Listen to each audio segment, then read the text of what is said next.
बिस्मिल्लाहिर्रहमानिर्रहीम। अस्सलाम वालेकुम। कैसे हैं आप सब लोग? उम्मीद है कि आप सब लोग खैरियत से होंगे। अल्लाह पाक आपके रिज़्क़ में और आपके घरों में ढेर सारी बरकत डाले और जो भी मुश्किलात और हाजात हैं वो नबी पाक सल्लल्लाहु अलैहि वसल्लम के वसीले से जल्द अज जल्द पूरी हो जाएं और हमारे फ़लस्तीनी बहन भाइयों पर जो मुश्किल वक्त आया हुआ है वो भी जल्द अज जल्द टल जाए।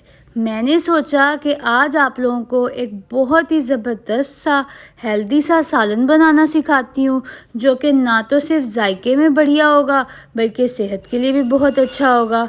आज मैं आप लोगों को आलू मटर और गोश्त का एक ज़बरदस्त सा सालन बनाना सिखाऊंगी। हम सबको ही पता है कि मटन जो होता है ना वो बहुत अच्छा होता है सेहत के लिए, क्योंकि ये खून की जो कमी होती है उसको भी पूरा करता है, साथ साथ जो एजिंग का फैक्टर आने लग जाते हैं उनको भी रिड्यूस करता है। जिन लोगों को स्किन या हेयर केयर की ज़्यादा ज़रूरत होती है उनके लिए भी अच्छा होता है।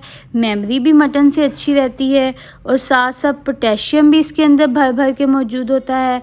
विटामिन B12 भी बहुत ज़्यादा अमाउंट में मौजूद होता है और आयरन की जिन लोगों को कमी होती है ना उन लोगों को भी मटन का ढेर सारा इस्तेमाल करना चाहिए।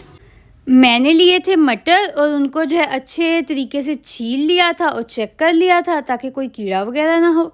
मटर जो होते हैं वो बोन हेल्थ के लिए बहुत अच्छे होते हैं, वेट मैनेजमेंट में बहुत हेल्प करते हैं और जिन लोगों को एजिंग साइंस जो होते हैं ना वक्त से पहले अपीयर होने लग जाते हैं उनके लिए भी बहुत अच्छे होते हैं। हार्ट हेल्थ के लिए बहुत अच्छे होते हैं। जिन लोगों को भूलने की बीमारी लग जाती है वो भी अगर इसको खाएं तो उनकी जो है ना याददाश्त भी अच्छी होती है। आईसाइट के लिए मटर बहुत अच्छे होते हैं और जिन लोगों का मूड जो होता है ख़राब रहता है अगर वो मटर का इस्तेमाल करेंगे तो उनका मूड भी बूस्टअप होगा।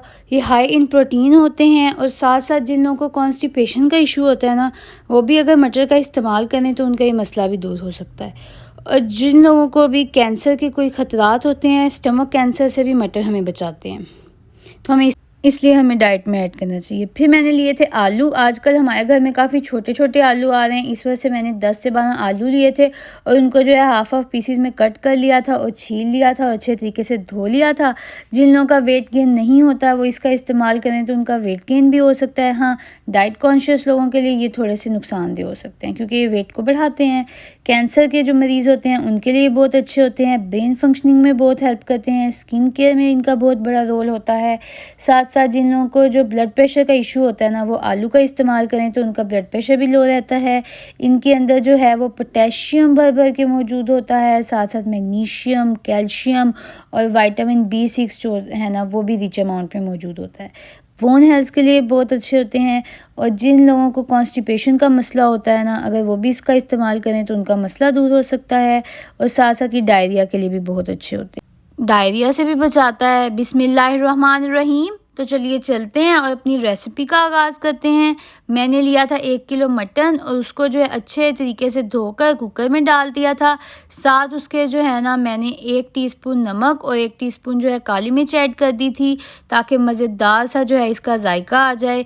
और जो है ना 2 कप ऑयल ऐड किए थे उसके अंदर और 2 गिलास ही पानी के ऐड किए थे। हमारे घर जो कप इस्तेमाल होता है वो तकरीबन 6 टेबलस्पून पर मुश्तमिल होता है, तो इस वजह से 12 टेबलस्पून ऑयल ऐड किया था और अच्छे तरीके से जो है ना इसको गलने दिया था। उसके बाद जब कुकर जो है बंद कर दिया था तो मैंने कढ़ाई के अंदर अपने इस मटन को ऐड कर दिया था और अब जो है ना मैं इसकी अच्छे तरीके से भुनाई कर लूँगी ताकि मज़ेदार सा जो है ना ये मेरा मटन और आलू मटर तैयार हो जाएं। लेकिन उसके पहले सबसे पहले हम लोग जो है ना ये मटन की अच्छे तरीके से भुनाई करेंगे और जो यखनी बनी थी ना साथ साथ मैंने वो भी इसके अंदर ऐड कर दी थी। आप लोग देख सकते हैं माशाल्लाह माशाल्लाह, अल्लाह पाक की शान है कि उसने हमें इतनी ज़बरदस्त रंगारंग नेमतें दी हैं जिनका हम अपनी रोज़मर्रा ज़िंदगी में इस्तेमाल करते हैं।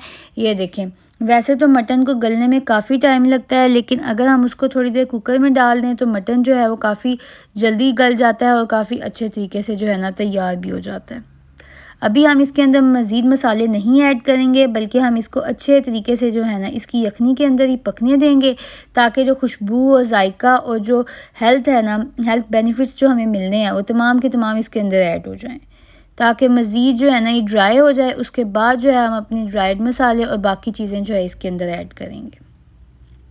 अब बारी आती है चटखारे की, तो मैं इसके अंदर ऐड करूँगी 1 टेबलस्पून जो है काला ज़ीरा, 2 टेबलस्पून जो है कौरमा मसाला, थोड़ी सी कसूरी मेथी, हाफ़ टी स्पून जो है दादड़ मिर्च और सूखा धनिया 1 चम्मच, और साथ साथ जो है ना थोड़ी सी हल्दी ऐड कर दूँगी ताकि मज़ेदार सा जायका आ जाए।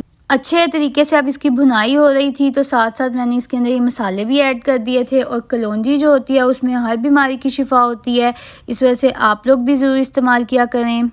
हाफ़ टी स्पून कलौंजी ऐड करने के बाद मैंने हाफ़ कप जो है ना इसके अंदर दही ऐड कर दी थी, ताकि मज़ेदार चटपटी सी जो है ना हमारा ये मटन जो है वो फ्राई भून जाए। उसके बाद जो है मैं मज़ीद मसाले इसके अंदर ऐड करूँगी।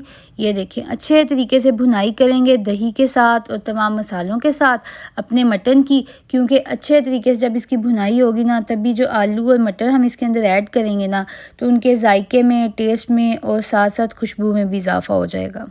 इस स्टेज पे मैं इसके अंदर मटर भी ऐड कर दूंगी ताकि वो भी मटन के साथ अच्छे तरीके से गल जाएं, और साथ साथ जो है मैं इसके अंदर आलू भी ऐड कर दूंगी ताकि तमाम तर चीज़ें आपस में अच्छे तरीके से जो है ना वो यकजान हो जाएं। और मैं इनको अच्छे तरीके से अब मिक्स कर लूँगी ताकि मेरे जो तमाम मसाला जात हैं वो और मटन और आलू और मटर जो है ना वो अच्छे तरीके से जो है मिक्स हो जाए। मैंने इसीलिए पहले कुकर लगाया था ताकि आराम से जो है मटन गल जाए और बाद में कोई मसला ना बने। साथ साथ मैंने इसके ऊपर थोड़ा सा नमक भी ऐड कर दिया था ताकि मज़ेदार सा जायका आए। और फिर मैंने इसके अंदर जो है ना 2 गिलास पानी के ऐड कर दिए थे, क्योंकि मेरे आलूओं ने और मटरों ने अच्छे तरीके से जो है ना वो गलना था। अब मैं इसको ढाँप दूँगी 15 मिनट के लिए, और जो है ना आँच भी दरमियानी रखूँगी ताकि अच्छे तरीके से जो है ना तमाम चीज़ें आपस में गल भी जाएं और जो है ना फ्लेवर भी ऐड हो जाए एक दूसरे का उनके अंदर। ये देखें, ये अभी जो है ना पक रहा था सालन। अब मैं इसके अंदर जो है ना मज़ीद इसकी खूबसूरती में इजाफ़ा करने के लिए मैंने धनिया साफ़ किया था वो मैं इसके ऊपर ऐड करूँगी, और साथ साथ जो है अदरक को बारीक पीसेस में कट किया था वो भी ऐड कर दिया था। और मिर्चें ली थी 4 से 5 और उनको जो है ना वो धो लिया था, धनिया कट कर ली थी वो भी ऐड कर दिया था। आप ये देख सकते हैं माशाल्लाह माशाल्लाह। फिर गरम मसाला है ऊपर से डाल, माशाल्लाह माशाल्लाह हमारा ज़बरदस्त सा आलू मटर गोश्त का सालन जो है वो तैयार हो गया है। और इसकी खूबसूरती को मज़ीद बढ़ाने के लिए मैंने इसकी गार्निशिंग की थी सब्ज़ धनिए के साथ। साथ साथ जो है मैंने मिर्चें भी कट कर ली थी, और जो है ना अदरक उसको भी बारीक से जो है ना वो कट कर लिया था। और जो है मज़ीद मज़ेदार बनाने के लिए मैंने जो है वो एक बहुत ही हेल्दी सा सैलेड भी तैयार कर लिया था, जिसके अंदर मैंने सेब, खीरे का, प्याज का और शिमला मिर्च और टमाटर का इस्तेमाल किया था। और ऊपर जो है ना थोड़ा सा नींबू निचोड़ दिया था, और साथ साथ जो है नमक और काली मिर्च डाल दी थी। तो ये देखें ज़बरदस्त सा जो है मेरा ये दोपहर का खाना तैयार हो गया है। उम्मीद है कि आप सब लोगों को ज़रूर पसंद आएगा। आप लोग ज़रूर ट्राई कीजिएगा और मुझे अपना फ़ीडबैक देना बिल्कुल भी ना भूलिएगा। जब जब आप लोग मुझे अपना फ़ीडबैक देते हैं ना तो मुझे बहुत खुशी होती है, और जब आप लोग मुझसे अपनी फ़रमाइशों का इज़हार करते हैं तो मुझे मज़ीद तक़वियत मिलती है कि मैं और मज़े मज़े के खाने आप लोगों को सिखाऊं। अगर आप लोग इस रेसिपी को मेरे स्टाइल से ट्राई करेंगे ना तो इंशाल्लाह आप लोगों को ज़रूर ढेर सारी तारीफ़ें ही मिलनी हैं। और फिर मुझे कमेंट सेक्शन में ज़रूर बताइएगा कि आप लोगों के घर वालों को कैसा लगा। मेरे चैनल सिस्टर्स डैड कुक को ज़रूर सब्सक्राइब कीजिएगा, अपने फैमिली फ्रेंड्स के साथ सबके साथ ज़रूर शेयर कीजिएगा। तब तक के लिए अल्लाह हाफिज़।